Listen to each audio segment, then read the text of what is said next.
Radhe. Welcome back to my channel. तो कैसे हैं आप सभी? उम्मीद करती हूँ आप सब बहुत ही बढ़िया होंगे, स्वस्थ होंगे और मस्त होंगे। तो इससे पहले मैंने एक अपना वीडियो डाला था, उस पर आप लोगों ने मुझे ढेर सारा प्यार दिया है और दे रहे हैं, उसके लिए आपका दिल से धन्यवाद। तो उसी वीडियो को चलते हुए जो उसमें कमेंट आ रखे हैं उसी के लिए, उसका रिप्लाई देने के लिए मैं ये वीडियो बना रही हूँ। तो चलिए शुरुआत करते हैं, वीडियो को ज़्यादा लंबा नहीं करते हैं। तो एक मेरी सिस्टर है, उनका कमेंट आया था कि आप अगले वीडियो में ये शेयर कीजिए कि आप जो ये मटेरियल लाते हैं, जो ये सामान लेके आती हैं, वो कहाँ से लेके आती हैं। वो भी अपनी न्यू शॉप ओपन करने की सोच रही हैं। तो देखिए सिस्टर, ऐसा है कि पहले तो ये मैटर करता है, ये ज़रूरी है कि आप काम किस स्तर से कर रहे हैं। आप छोटे स्तर से कर रहे हैं या बड़े स्तर से कर रहे हैं। आप बहुत बड़ी शॉप डालना चाहते हैं मार्केट में, या जैसे कि मैंने बताया अपने घर में ही छोटी सी शॉप डालना चाहते हैं किसी और काम के साथ साथ। तो अगर आप बड़ी शॉप डालना चाह रहे हैं तो आपके लिए बेस्ट रहता है दिल्ली सदर बाज़ार, वहाँ से सामान लाना। और जैसे कि बैंगल्स वगैरह भी उसमें आपको साथ में डालनी है काफ़ी ज़्यादा मात्रा में, तो फिरोज़ाबाद। और जो नग सेटिंग का काम होता है वो होता है जयपुर में बैंगल्स का। फिरोज़ाबाद में कांच का काम ज़्यादा होता है। और कॉस्मेटिक और ज्वेलरी वगैरह ये सारी चीज़ें हमें सदर बाज़ार में, दिल्ली में सारी चीज़ें मिल जाती हैं।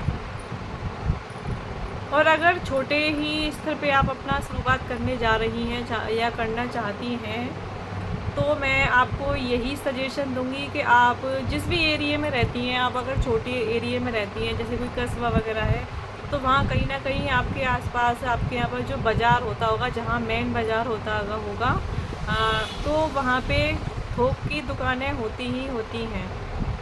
जैसे कि हमारे मथुरा से ही आसपास के जितने भी गांव वाले हैं वो सब सामान लेके जाते हैं, गोवर्धन से, मार्ट से, और दाऊजी से, गोकुल से, महावन से। जितने भी मेरे आसपास, मथुरा के आसपास जो भी गांव वगैरह लगते हैं, वो सारे हमारे मथुरा से ही सामान लेके जाते हैं, जो थोक विक्रेता होते हैं उनसे, होलसेल में जो सामान देते हैं। क्योंकि हमें उनसे ही प्रॉफिट, उनसे ही फ़ायदा होता है दिल्ली की बजाय। क्योंकि दिल्ली में क्या है कि जब आप माल लेने जाएंगे, सामान लेने जाएंगे, तो वहाँ पे आपको हर चीज़ 12 पीस के हिसाब से ही मिलेगी, 12 पीस या 24 पीस। उसमें हमारे पास ऑप्शन नहीं रहता है कि हम थोड़ा कम ले लें। और देखिए शुरुआत में ज़रूरी नहीं है कि हमारा सारा सामान बिक ही जाए, ठीक है। और यहाँ से हम लेंगे तो हम थोड़ा थोड़ा सामान जो हमें पसंद आ रहा है, 3 पीस से कम तो खैर नहीं मिलता है, और हम सेलेक्ट करके सामान ले सकते हैं कि सिर्फ इतना ही। तो जो छोटे स्तर से काम शुरू करने जा रहे हैं, मैं भी ये ज़्यादातर यहीं से लेती हूँ, वो आगे चल के भी वीडियो में आप सभी के साथ शेयर करूँगी ही मैं। तो मैं आपको यही सजेशन दूँगी, जो भी आपके आसपास जो भी बाज़ार है जहाँ पे, वहाँ पे सब जगह थोक की दुकानें होती हैं दिल्ली के रेटों में। और आपके आसपास के जो थोक की दुकानें होती हैं उनमें कोई ज़्यादा फ़र्क नहीं होता है, बस थोड़ा सा फ़र्क होता है। तो बस ये सोच लीजिए कि अगर हम वहाँ से माल लेके आते हैं तो जो हमारा सामान ख़राब हो जाता है वो हमारा लॉस गया, वो हमारा नुकसान हो गया, और हमारा किराया भाड़ा लगता है, हमारा टाइम ख़राब होता है। तो अगर हमें इस तरीके से काम करना है, अपना थोड़ा थोड़ा सामान रखना है दुकान में, तो आप अपने आसपास से ही सामान लीजिए। दूसरी बात, दिल्ली जाने के लिए मैं आपको एक बहुत अच्छी जानकारी दे रही हूँ। क्योंकि देखिए, मैं ये नहीं चाह रही कि सिर्फ अपनी वीडियो चलाने की वजह से किसी को गलत सलाह दूँ। जो मेरे साथ हुआ है वही मैं आपके साथ सही बता रही हूँ। तो ऐसा नहीं है, मैं भी दिल्ली से कई बार माल लेके आई हूँ, लेकिन वहाँ हमें नॉलेज होना बहुत ज़्यादा ज़रूरी है, क्योंकि वहाँ बहुत ज़्यादा फ्रॉड होता है। मेरे साथ ये हो चुका है, इसीलिए मैं आप सबके साथ बता रही हूँ कि वहाँ क्या है कि हमें दिखाते कुछ है और देते कुछ हैं। जैसे कि हमें एक चीज़ नेल पेंट दिखाई, या क्रीमें दिखाई, या लिपस्टिक दिखाई, कुछ भी दिखाया, जैसे कि चिमटी वगैरह दिखाई, कुछ भी दिखाया, तो हम, ऐसा तो है नहीं कि हम जो सामान लेते हैं वो हर पीस चेक करके लेते हैं एक एक चीज़। जैसे कि हमारे पास से तो कस्टमर देखो हर पीस एक एक, जैसे कि मेरे पास तो कस्टमर ऐसे आते हैं कि चूड़ियाँ भी ये चेक करके ले जाते हैं, इसका मुंह खुल रहा है, ये टूट रही है। शायद आप किसी की दुकान पर सामान लेने जाते होंगे तो आप इसी तरीके से लेके आते होंगे, लेकिन ऐसा हम लोग जब माल लेके आते हैं तो हम इस तरीके से वहाँ पर ना तो उन लोगों को टाइम रहता है और ना इस तरीके से देखने देते हैं। बस एक वो आपको डिज़ाइन दिखाएंगे, ये डिज़ाइन है, उसमें आपको कलर बता देंगे ये कलर है बस, और वो आप उनको बता दीजिए कि इतने इतने पीस निकाल दो। तो वहाँ पे क्या होता है कि दिखाते कुछ हैं, अच्छा दिखाते हैं, लेकिन वो जो डब्बे वगैरह निकालते हैं उनमें माल अच्छा नहीं निकलता। कई बार क्या होता है कि ओरिजिनल माल दिखा के और लोकल क्वालिटी का माल दे दिया जाता है। तो ये फ्रॉड मेरे साथ हो चुका है, मैंने काफ़ी नुकसान झेला था। तो दिल्ली जाने के लिए इस बारे में बहुत ज़्यादा नॉलेज होना ज़रूरी है। तो अगर आप अपनी न्यू शॉप ओपन करने की सोच रही हैं, तो पहले आप ये मैटर चाह रहे हैं छोटे स्तर से या बड़े स्तर से, तो आप कहीं बड़े मार्केट में शॉप ओपन करना चाह रहे हैं तो आप दिल्ली जाइए, है ना। जैसे कि मैंने बताया, अगर आपको सिर्फ चूड़ियों की दुकान खोलनी है तो आप फिरोजाबाद से माल उठाइए कांच का, और जो नग सेटिंग का होता है वो मैं बता रही हूँ आप लोगों को। तो आप आसपास अपने पहले पता करिए कि आपके यहाँ पर थोक की दुकान कहाँ पर है, ठीक है। तो और अगर कोई बिल्कुल ही बहुत ही ज़्यादा लो क्वालिटी का माल रखना चाहता है, जैसे कि ठेले वगैरह वाले जो बेचते हैं, है ना, कई बार एरिया भी ऐसा होता है कि दुकानों पर भी लोग ऐसा माल बेचते हैं। मैंने कई जगह देखा है, गांव देहात में ज़्यादातर इसी तरीके का सामान बिकता है।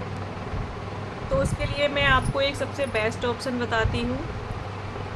दिल्ली सदर बाज़ार में ही जो वहाँ की मेन मार्केट है उसकी शॉप ओपन होने से पहले ही और रोड पर पटरी लगती है, ठीक है।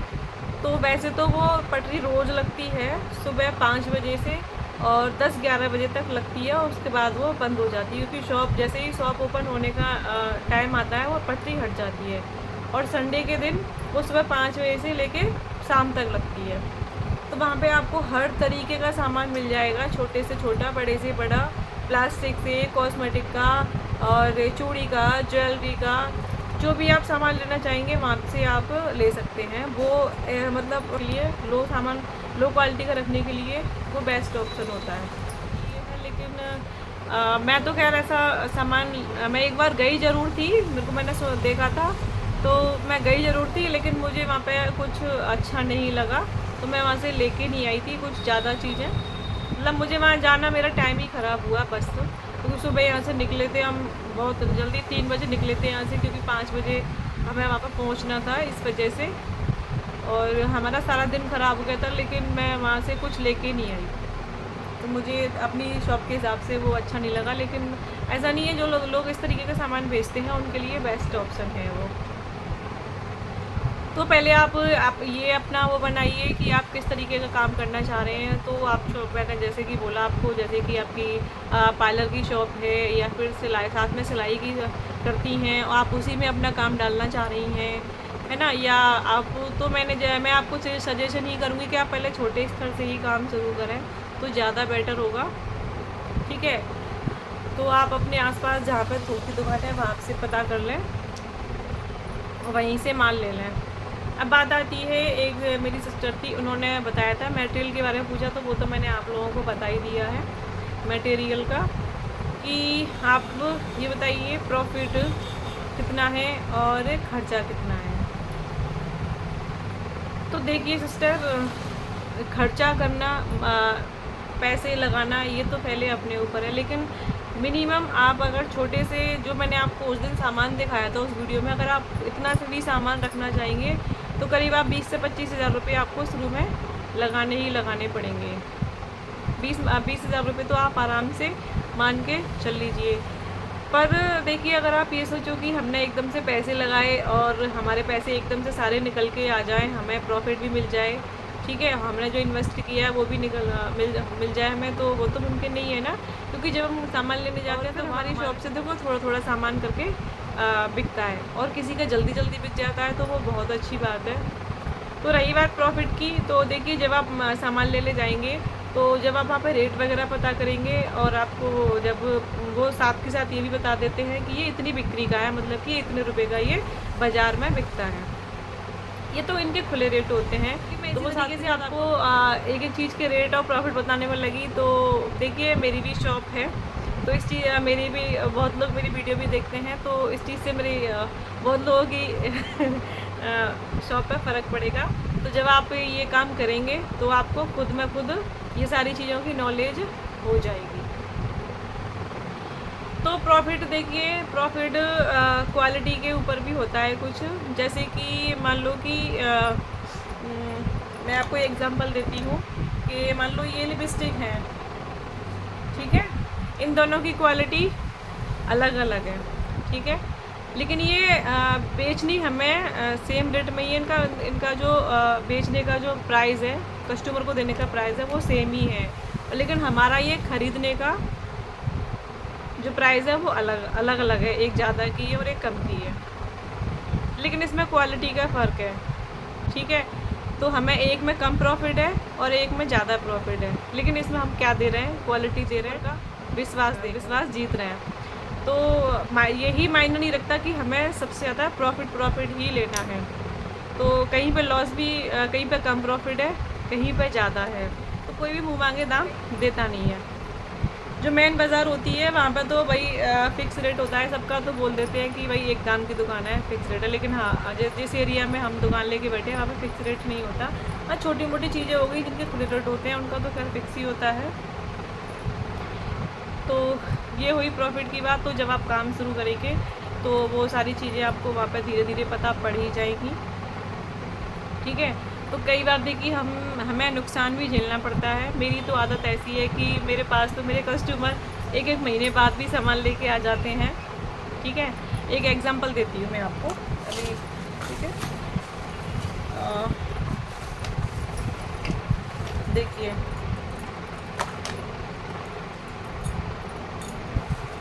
ये चूड़ियाँ बेची थी मैंने, ये चूड़ियाँ मैं लेके आई थी पहले ख़रीद के, फिर मैंने अपनी शॉप से ये बेची। तो जहाँ से ये मैं लेके आई थी, मैंने यहीं से ली थी मथुरा से, तो वहाँ इनकी 6 मंथ में वापसी थी।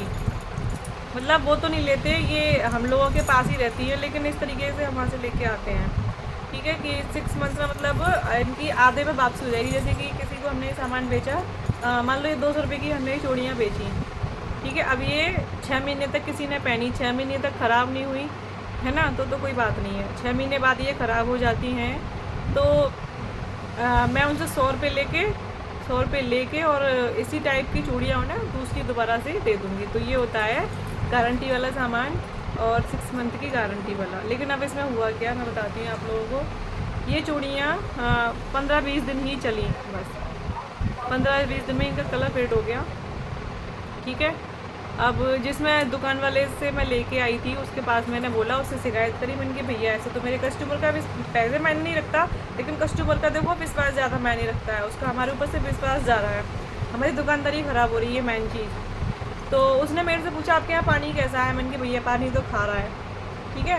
तो बोले वहाँ पे ये नहीं चलेंगी, है ना। लेकिन उसने तो ऐसे करके बात ख़त्म कर दी, है ना।